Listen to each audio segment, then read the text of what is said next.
السلام علیکم ورحمۃ اللہ وبرکاتہ۔ اللہم صلی علی سیدنا محمد وعلی آل سیدنا محمد صلی اللہ علیہ وآلہ وسلم۔ پیاری بہنوں، آؤ جانتے ہیں سورۃ العادیات محنت کے باوجود رزق میں برکت کیوں نہیں رہتی، انسان کی سب سے بڑی باطنی مسئلے کو بے نقاب کرتی ہے۔ یہ مختصر مگر دل بدل دینے والا پیغام ہر بہن کے لیے ہے جو تھکی ہوئی ہے، محنت کرتی ہے مگر فائدہ نہیں دیکھتی۔ پیاری بہنوں، اس ویڈیو میں جانیں رزق میں کمی کی اصل وجہ کیا ہے۔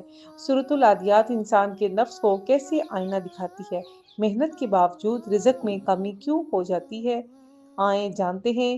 پیاری بہنوں، کبھی آپ نے سوچا ہم دن رات محنت کرتے ہیں، گھر سنبھالتے ہیں، بچوں کی خدمت کرتے ہیں، دوسروں کی مدد تک کر دیتے ہیں، پھر بھی کبھی ایسا لگتا ہے کہ رزق گھٹ رہا ہے، برکت نہیں رہی، فائدہ ہاتھ نہیں آ رہا۔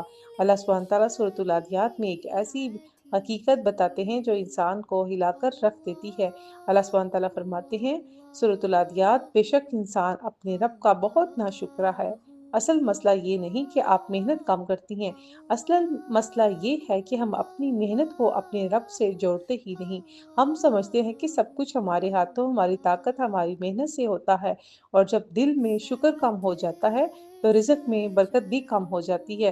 پیاری بہنوں، محنت کم نہیں، شکر کم ہوتا ہے۔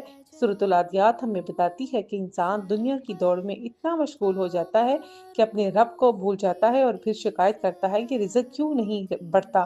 یاد رکھیے، رزق بہت زیادہ ہونا ضروری نہیں، برکت ہونا ضروری ہے، اور برکت ہمیشہ ان کے رزق میں ہوتی ہے جو ہر حال میں شکر کرتے ہیں، جو تھوڑے کو بھی اللہ کی نعمت سمجھتے ہیں، جو دل میں رب کا یقین رکھتے ہیں، جو نماز، صدقہ، درود پاک سے اپنے رزق کو پاک کرتے ہیں۔ اللہ سبحانہ تعالیٰ قرآن پاک میں فرماتے ہیں اگر تم شکر کرو گے تو میں ضرور تمہیں بڑھا دوں گا۔